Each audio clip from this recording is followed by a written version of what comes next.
live podcast happening right now. I'm sure a lot of Patriots fans are steaming about the news this morning that Cam Newton is returning to New England. It's a one-year deal, up to $14 million. Now, Mike Reese has since tweeted out that $6 million of that $14 million is incentive-based, based on honors, the NFL honors awards that they give out, and also playoff incentives. Your take on this deal, your take on the news, Greg. Okay, so to talk people off the ledge a little bit, the overriding thing I want people to keep in mind is this does not preclude the Patriots from doing anything else at the quarterback position. Okay, Right. This does not mean Cam Newton is the no doubt starter for next year. So in a sense, nothing has really changed from towards the end of last season when we were talking about this. There was even the Schefter report, I think, was that the final game before the final game where he basically said both sides are going to try to move on or basically move on or something like that. And then Bill's like, that's not what he said. And, you know, look, I think nothing's really changed in my mind. And from talking to people, nothing's really changed. Cam is still not the no doubt starter. To me, the reason for the timing in all of this, just to me, what it tells me is that the Patriots don't have any faith or have been flat out told no. There is going to be no movement in the quarterback market, the let's call it the corollary quarterback market, whether it's Garoppolo, Darnold, even Gardner Minshew, I don't think is available right now. I think we're talking about teams that, and we talked about this in the past couple of weeks, Nick, where, you know, we talked about how the timing was not on the Patriots side and they needed to go to plan B, plan C that wouldn't preclude them from plan A. And to me, in my mind, this is that step. Now, most of the fans are going to hate it. I understand that. And you'll get all sorts of backpedaling and excuse making from, people who are supporters of the Patriots and things like that. And we've already heard some of it where, he didn't have any weapons last year. He had no camp. He could do this, X, Y, and Z. Look, the way I understand the contract, it is more along the lines of what he made last year, about $6.5 million. That's sort of the base. Even if that's guaranteed, Nick, that doesn't mean that they can't do anything else.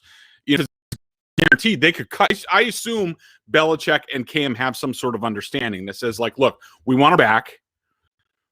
You might not be the guy. You could be the guy, but we can't tell you that right now.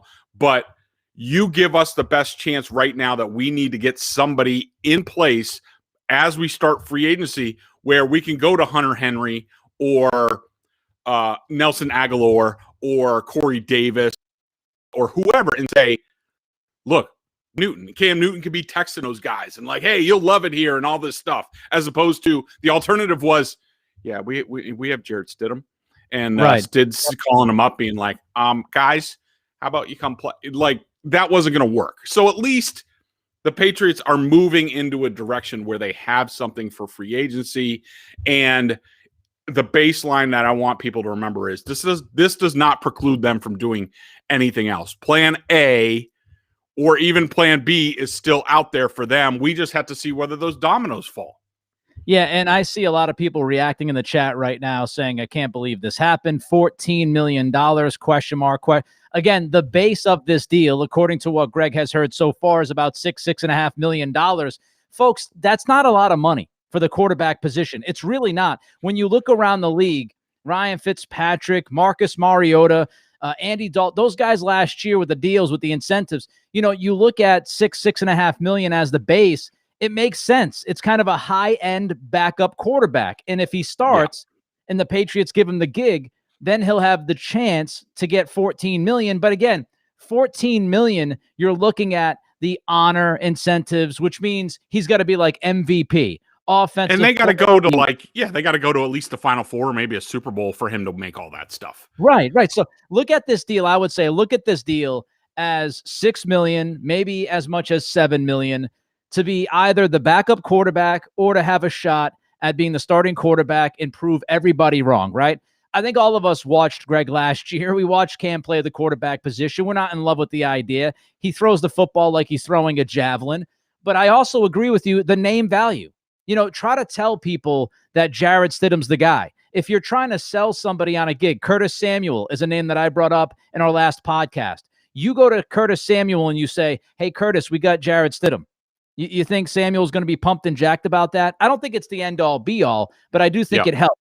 Another thing, Greg, that I think this tells us, and maybe I'm wrong, you tell me, I think today, right now, with this deal, it is more likely that Belichick drafts a quarterback than we might have thought 3, 4, 5 days ago. Because when you look at this percentage of the cap, I don't think Belichick is going to spend another $8 to $10 to $12 million on another quarterback and sit there and say, okay, we appropriated $20 million to the position. That's not what he's going to do. If you're bringing in a new quarterback along with Cam, it's going to be a young guy. Am I right or wrong?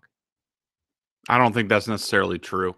I think that it could certainly be true. I don't think this tells us one way or the other. I just think that they are at a certain point in time right now where they just don't know what's going to happen. I mean, they don't know, are the San Francisco 49ers going to get a Sam Darnold or somebody, or are they going to trade up in the draft and get a guy that they want to be their heir apparent or their new starting quarterback that Shanahan's like, you know what? He's the guy that we want, and we're just gonna go with him. So to me, this deal doesn't say really anything about what they're going to do. Now, you could say that. Would you say that it possibly it makes it? You could say it's easier to see them going, say, quarterback at 15 and pairing him with Newton. I would say that's fair. But I just think trust me, I've talked to the people there. They don't know what's going to happen.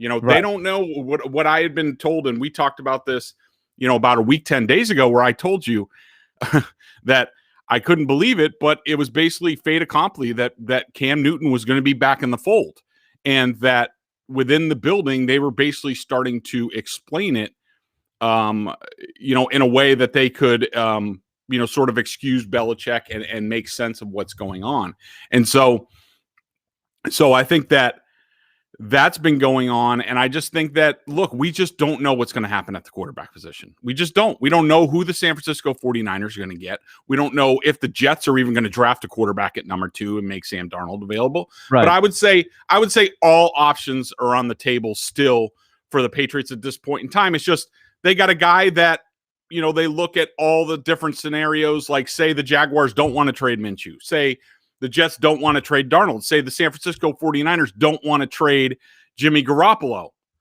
Out of all those other options, Cam Newton plus whatever in the draft, that's basically plan B, plan C for the Patriots, and that's the only thing that they can lock up right now and have a known entity there. So that's what this all tells me. Right. Julio Alonso in the chat says, yeah, free agents will be excited to catch passes from Cam. What a joke. Julio, I know we're in the world of overreacting, and everybody's going to overreact. That's fine. If you want to treat this as the world is over, you can do that. If Cam's going to be the end-all, be-all, you can do that. That's your opinion. That's good. What I'm saying is, as far as trying to sell free agents, do you think Cam is a better selling person, a selling point, or do you think that Jarrett Stidham is a better selling point? And I totally agree with you. Or Nick, no, right? Are you gonna call Curtis Samuel and say, hey, Curtis, we want you to be the new number 1 wide receiver in New England? Samuel's going to say, okay, who's the quarterback? Well, we've got Jarrett Stidham or nobody. That's not a sell. And I'm not telling you that Cam's great.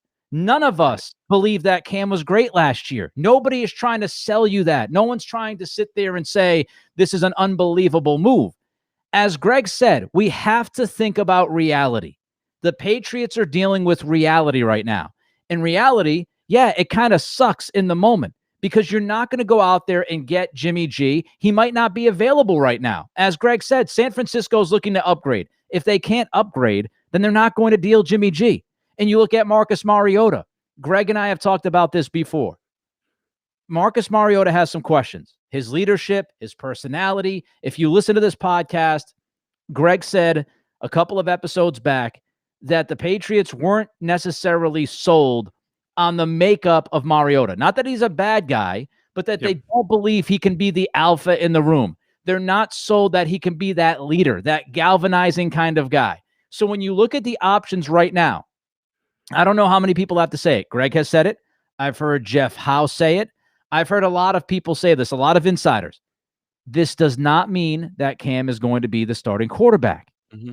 They're not going to sit there and end, okay, this is it, we're done. We don't know Nick, what's going to happen. Yeah, I would just tell people, just be patient. I know it's hard, and I know there's going to be a lot of moves happening and a lot of cap space moving come, say, Monday when the tampering period starts. But people need to have patience, and they need to look at the entire picture. Like, what happens in the middle of March is not indicative of what the Patriots quarterback room is going to look like in late May after free agency, after the draft. Now, a couple of things, Julio mentioned about, like, whether players are going to be enamored with or be attracted to Cam Newton being the quarterback. I understand the perception that is out there. Okay. Yep. And I understand how Boston Sports Talk Radio talks about Cam. I know how that we've talked about Cam at times. But you have to understand is that's perception. That is not NFL reality. And understand it when I tell you this. Cam Newton has a wide berth of respect around the league among players. He has, even if he couldn't throw the ball at the end of last year, he has a lot of respect around the league. All you have to do is go look at that I Am Athlete podcast that he was on.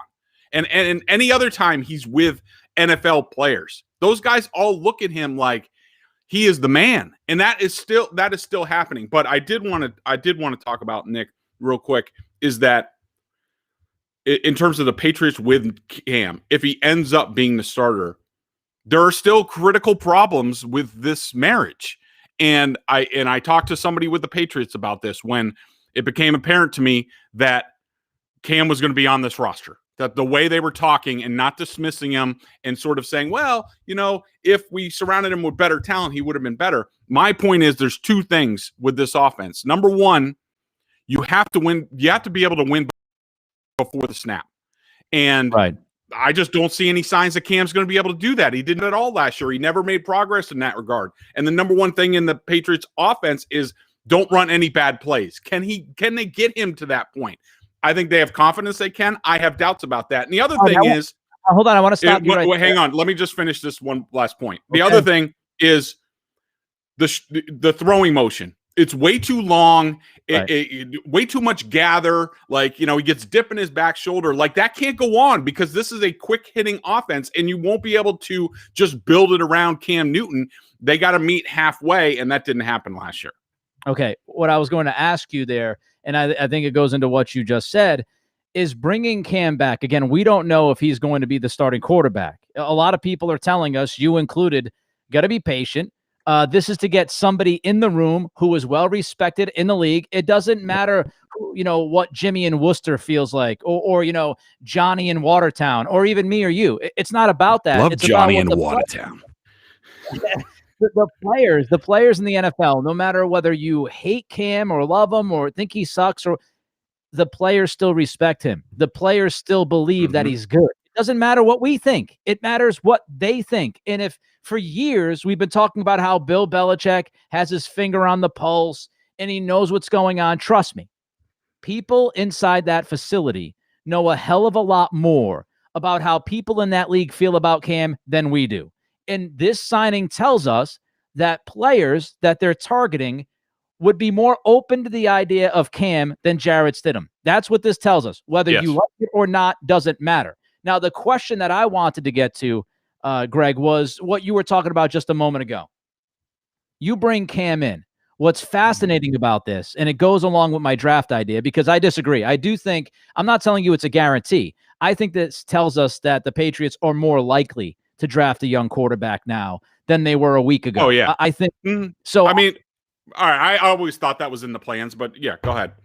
Okay, so I think they're more likely. But it begs the question, what kind of quarterback are you looking at now? Because is this going to be a situation, Greg, where they bring Cam back and Cam is expected to run the Patriots offense? Or do they realize Cam can't run the offense from A to Z and they're going to tinker with it and they're going to try to tailor the offense a little bit more to what Cam can do. Okay, so a couple offshoots out that, and we can talk about a couple questions. Joel, and I think there's another Joelis Damon. They're asking basically like, so one said forget about Mac Jones. Another one said, do you think a rookie QB, if drafted at 15, could start week 8 to 10 if Cam really struggled? And then I think this all fits in to what we're talking about. And I do think I just don't think it changes their draft plans. I don't think it changes any of their plans, this move. I think it's just backup for them. But I do think I think it's a legitimate plan. Like Cam Newton plus, say, Mac Jones. I don't think it rules out Mac Jones. I mean, it depends where Mac Jones gets drafted. Do I think the Patriots are going to go up into the top 10 and get a quarterback now? No, but I wouldn't rule it out. And do I think that, say, they do get a guy, Trey Lance, Mac Jones, Justin Fields, whoever, and trust me, and I reported this, the Patriots think there's a lot of really good depth in this class. And maybe a Kellen Mond or Jamie Newman or the kid at Stanford, maybe they go in round 2 or round 3, and the Patriots really like those guys. Hey, if they go out there and they adapt to the offense quicker and they're a quick study and they earn it on the field, heck yes, I do think that a rookie could be starting midseason for the Patriots. I don't rule that out either. But in terms of what your point about the scheme, I don't think this necessarily means that they, from day one, create the offense around Cam. I think, and I know our buddy Mike had a story about the Patriots offense and, Cam's fit and things like that. And, whether there's some argument on whether Josh McDaniels did enough to build around Cam, or did they just fit Cam into what they wanted to do?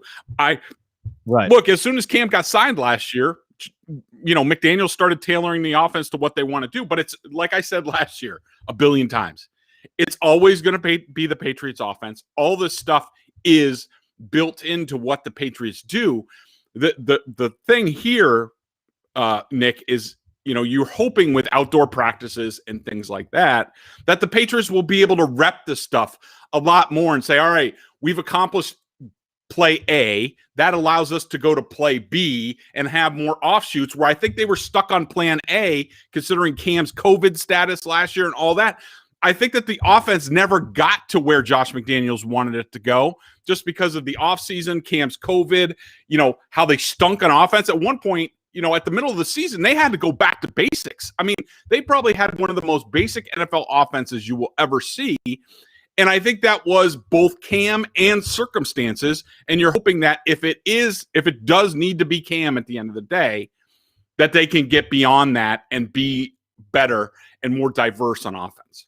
All right, a couple of other things that I wanted to hit. And I see some people saying, well, everybody's dumping on Cam, but he's the first guy to sign as a free agent quarterback, blah, blah, blah, blah, blah. And Bill must believe in Cam, more than he believes in some of these other quarterbacks, because he brings him in and not Jimmy G. And not, again, we'll address it just in case you're joining us right now. Cam's the guy that's available in this moment. It's not that Bill Belichick believes that Cam is better than Jimmy G or any other quarterback that you could possibly get down the road, which is, again, why we keep saying they're going to leave the door open at quarterback. This doesn't mean that Cam's the guy. It's just that Cam was the most attainable dude right now that they think will help them sell some free agents. The idea, though, that I wanted to get to, Greg, and we've been talking about this since really the end of the season. We go back a couple of months ago. Again, I urge people to listen to the Greg Bedard Patriots podcast, because Greg does a great job getting intel. And he told us months ago saying, all right, Belichick knows that he was wrong. Belichick knows that this offense was a disaster. Belichick knows that this offense needs a hell of a lot more than what they've had in the past couple of years. And I think, Greg, we've been talking and carrying that thread for the last couple of months about the Patriots are going to be very active. They're going to be bringing in bigger names. They're going to look for legit receivers. And I think, Greg, with this move, it tells us, yet again, it reinforces the idea that the Patriots are going to load up at wide receiver and tight end, because we know who Belichick is blaming for last year. He's not blaming Cam. He's bringing Cam back. So, he's telling us that the that the problem with the offense last season wasn't Cam. It was the people that were surrounding Cam. And so I think this is another indication, Greg, maybe you agree or disagree, but this to me is another indication that Belichick is going to go hard into this offseason.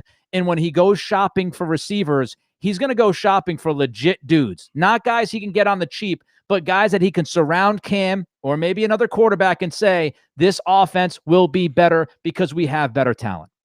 I completely agree with you, Nick. I think that if people wanted to know what Bill Belichick thought of the offense last year and what the problems were, bringing Cam Newton back tells you that Belichick believes that it was the job that he did at GM, and credit Belichick for not being ashamed and not being, beyond his ego where he couldn't admit that. And I think this tells you Belichick looks last year and what I was telling you guys for the past couple months that, Belichick has realized, look, I've screwed the pooch on offense. We had no tight ends. The drafted tight ends that we had didn't work. They could work this year. We'll see. But we didn't have enough on the outside. I mean, we have Jacoby Myers. Who knows with Julian Edelman? But beyond that, we really don't have anything. And so Bill is basically saying, like, look, I screwed up. And, Cam, I feel bad about what I did last year, how much I paid you, what I surrounded you with. Let's see if we can't do something else. But again, the bottom line is people need to realize that this is not taking anything off the quarterback table at this point. Everything is still on the table. Plan A, Jimmy Garoppolo. Plan B could be Gardner Minshew or what have you. But like you said, this is Cam's what's available right now. They stood back and they said, all right, well, right now the 49ers aren't getting rid of Garoppolo. The Jets haven't shown their hand on Sam Darnold. Maybe they want him. Maybe they're not even going to draft a quarterback. Maybe they trade down and they go with Sam Darnold. The Dolphins probably don't have an option there. Maybe the Jaguars don't want to get rid of Gardner Minshew. Maybe they think he's the best backup for Trevor Lawrence. We might not have a shot at any of those guys that we like. But right now, out of the guys available, yeah, we could get Marcus Mariota, but he's screwing around with his contract and he won't tear it up, and we don't like what they're doing there. That's going down a bad road, and we don't even like him that much. So what else do we have right now entering free agency? Are we really going to go into the new league year with Jarrett Stidham at quarterback? And at the end of the day, Belichick said that's not a good option for us. Cam at least helps us, even if it's this much.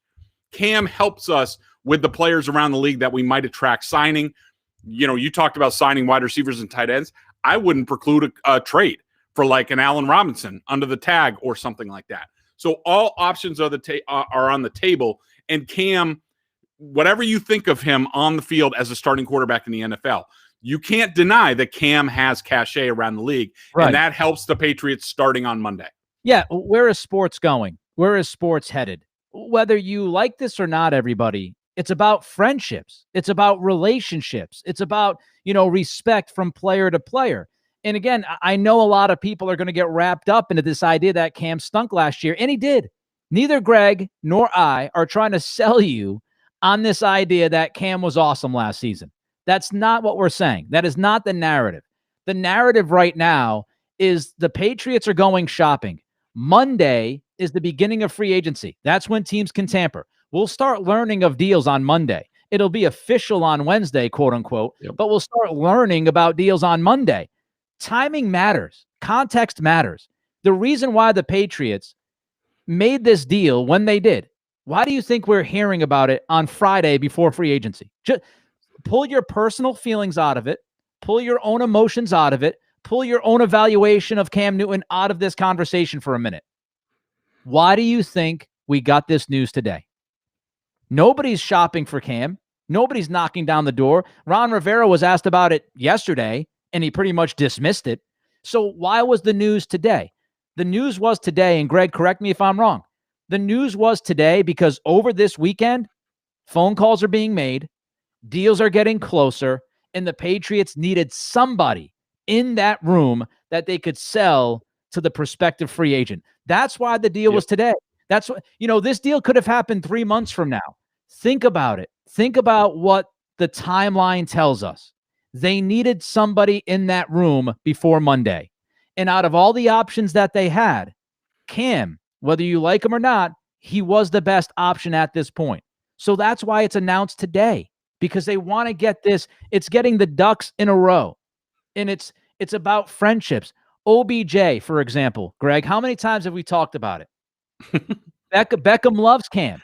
So it's not about, it's not about how I feel about Cam or Greg feels about Cam or how you feel about Cam. If Odell Beckham loves himself some Cam Newton and Belichick wants to bring in OBJ, then bringing Cam in again makes it much easier to bring OBJ in. That's what it's about, man. Curtis Samuel, same thing. Like, it's about relationships. Those guys believe in Cam. And so the Patriots know that. And so they're trying to get ready for what's about to happen over the next, 4 or 5 days. Nick, I agree with you. And, we could probably wind up here, but I think the bottom line is people, don't overreact.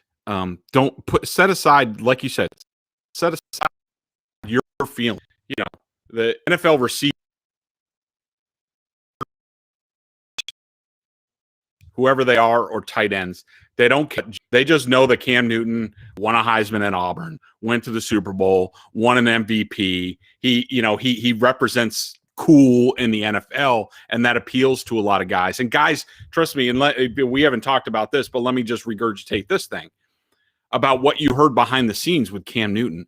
The Patriots and their players, they love Cam Newton.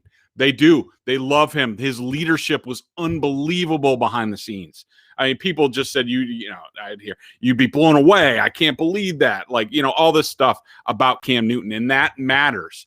And that is going to, the Patriots today, after signing Cam Newton, are a more appealing team to NFL players than they were yesterday without Cam Newton and with just Jarrett Stidham. And that's what moves about. It doesn't preclude them from doing anything else at quarterback. Do I know? Do they even know whether they're going to do anything else at quarterback? No. And that's part of this deal right now, where they have someone in place. The specter was there. If they waited for free agency, somebody could have come out of the woodwork and say, you know what, Cam, we want you to be our high-end backup. And now the Patriots would have been really screwed. At least they know what they're doing. They know somebody who's been there. The other players know him, whether it's, Jacoby Myers and Edelman and all these guys. He has a rapport. He's a known entity. And now the Patriots at least have a baseline.